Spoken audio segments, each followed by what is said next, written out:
नमस्कार, मैं युवराज, आप देख रहे हैं डेमोक्रेटिक लाइव। इस वक्त मैं डाक बंगला चौराहे पे हूँ। लगातार महिलाओं के साथ दुष्कर्म किया जा रहा है और जिस तरीके से मुजफ्फरपुर में बालिका गृह सुधार गृह में कांड हुआ था से लड़कियों के साथ, वैसे ही गायघाट में जो शेल्टर होम है वहाँ भी महिलाओं के साथ लगातार बलात्कार की मामला आ रहा है और कई मामला इस तरह से आ रहा है जो कि महिलाओं को जो आरोप है, कहा जा रहा है कि वहाँ से लड़कियों को सप्लाई भी किया जा रहा है। क्या मांग है आप लोगों का?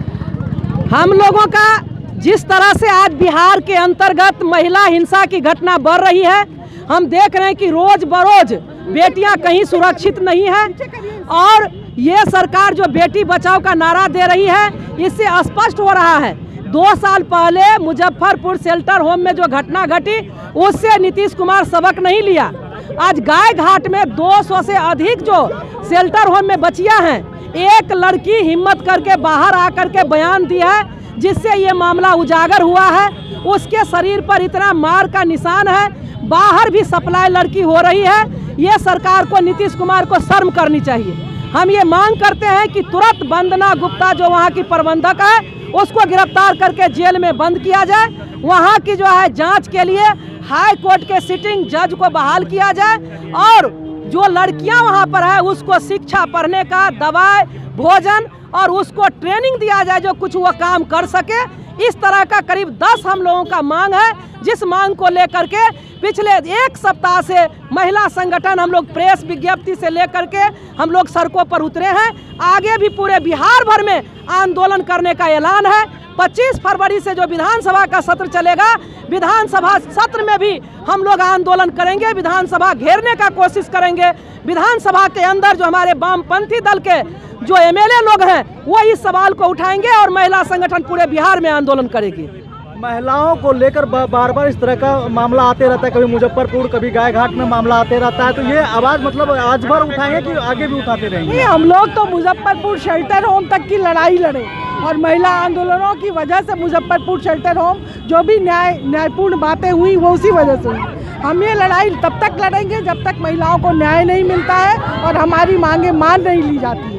अभी तो ये अगड़ाई है हमारी, ये लड़ाई और जारी रहेगी और ये सरकार को शर्म आनी चाहिए। बेटी बचाओ और बेटी पढ़ाओ का नारा देती है और इस राज्य में बेटियां सुरक्षित नहीं है। शेल्टर होम में सेक्स के धंधे कराए जाते हैं, बेटियों को बाहर भेजा जाता है और ये सरकारी संरक्षण में ये काम हो रहा है। इससे ज़्यादा शर्मनाक बात क्या होगी कि सरकारी संरक्षण में लड़कियों के साथ देह व्यापार कराया जा रहा है और इसमें पॉलिटिकल पार्टी के जुड़ाव होने की बात आ रही है। हम इन तमाम मामलों को लेकर आज सड़क पर खड़े हैं और हम लड़ते रहेंगे। आज ये जो भी लोग आप देख रहे हैं, नारे सुन रहे हैं, नारों में लगातार एक बात है कि गायघाट शेल्टर होम में जो बालिका के साथ, जो महिलाओं के साथ लगातार हो रहा है, हम उसके खिलाफ हैं, न्याय मांगने के लिए हैं। हमारा ये मानना है, खासकर हमारा विमुक्ता से मुक्ति संगठन का, तमाम जितने महिला संगठन यहाँ पर हैं, हमारा मानना है कि ये मामले लगातार बढ़ रहे हैं और बढ़ेंगे।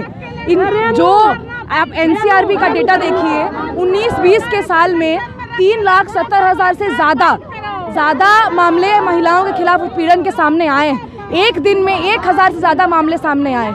हम यहाँ आपसे बात कर रहे हैं, जितना देर हमने रोड पर है उतना देर में कई सारी औरतों के साथ बलात्कार, हिंसा होती रहती है, हो चुकी और इसके खिलाफ हम यहाँ पर हैं। हम ये बोलना चाहते हैं कि ये सुशासन की सरकार, डबल इंजन की सरकार, जिन्होंने ये कहा था, वादा किया था, दावा किया था कि महिलाएं हमारे राज्य में सुरक्षित हैं, बड़ी शर्म आती है ये सुनते हुए कि यूपी का चुनाव इस नाम पे लड़ा जा रहा है कि महिलाएं सुरक्षित हैं और उसी यूपी में लगातार जहां पर रोड पर लोग प्रदर्शन कर रहे थे, वहीं पर हाथरस में उस पीड़िता की लाश को जला दिया गया। ये सरकार, इससे यही साफ होता है कि ये सरकार कोई आम सरकार नहीं है। आप देख रहे हैं लगातार किसान आंदोलन चल रहा है, लगातार छात्र सड़कों पर है, महिलाएं सड़कों पर है, गायघाट का मामला सामने में है, फिर भी कर्नाटका में हिजाब पहन कर आ रही महिलाओं को, बच्चियों को घुसने से मना कर दिया गया। ये एक पैटर्न है जिसके तहत ये सरकार चल रही है। ये एक फांसीवादी सरकार है, कोई आम सरकार नहीं है। बलात्कार हम जानते हैं बहुत पहले से हो रहा है। हम ये कहना चाहते हैं कि महिलाएं तब तक मुक्त नहीं होंगी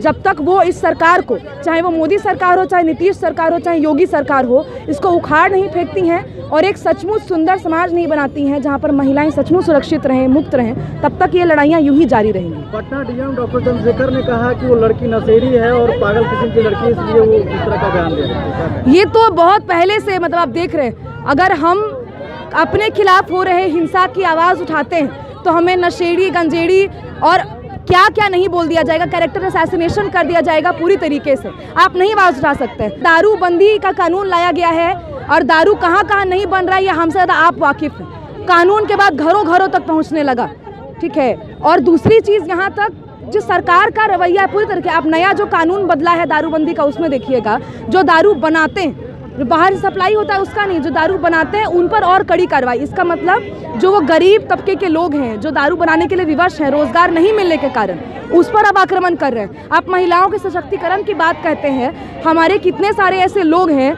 जो इसी गलती से, जो उनके चूंकि उन पर ठप्पा लग गया कि वो दारू बनाते हैं, इसलिए पुलिस उनके घर में घुसती है, उन्हें उठाती है, जेल बंद कर देती है, उन्हें छेड़खानी करती है, उन पर हाथ डालती है। आप कुछ भी कर सकते हैं, उनको खुली छूट मिल गई।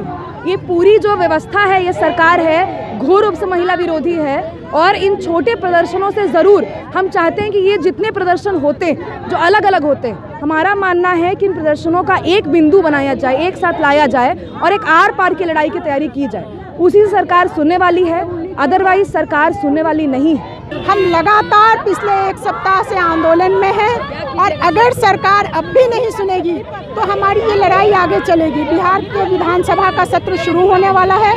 हम उम्मीद करते हैं कि सरकार ने जिस तरीके का शर्मनाक रवैया अपनाया है, इसके खिलाफ बिहार के विपक्ष की पार्टियां बोलेंगी महिलाओं के पक्ष में, क्योंकि बिहार में जो ये एनडीए की सरकार है, जो कभी समाज सुधार की बात करती है, कभी बेटी बचाओ का नारा देते हैं, लेकिन सबसे ज़्यादा अत्याचार आज बिहार में यहाँ लड़कियों पर, महिलाओं पर हो रहा है।